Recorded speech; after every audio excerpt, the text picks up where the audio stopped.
ఒక ప్యాన్లో కొంచెం ఆయిల్ వేసుకొని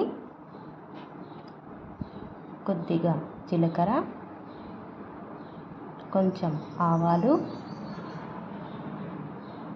కొంచెం పచ్చిశనగపప్పు, కొంచెం మినప్పప్పు, వేరుశనగ గుళ్ళు వేసి దోరగా వేయించుకోవాలి.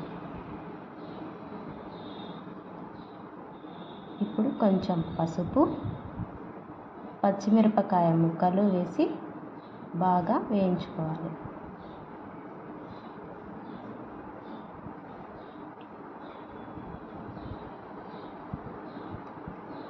ఇవన్నీ బాగా వేగిపోయిన తర్వాత కొద్దిగా కరివేపాకు, కొంచెం పచ్చి మామిడి తురుము వేసి వేయించుకోవాలి. కొంచెం కొత్తిమీర వేసి కలుపుకుని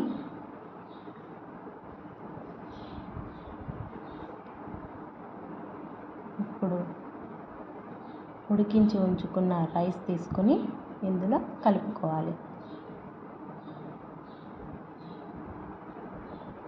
దీనికి సరిపడా ఉప్పు వేసుకోవాలి. కొంచెం పచ్చి మామిడికాయ తురుముని కూడా వేసుకొని కలుపుకోవాలి.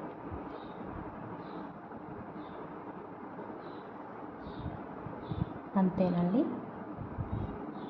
మామిడికాయ పులిహోర రెడీ.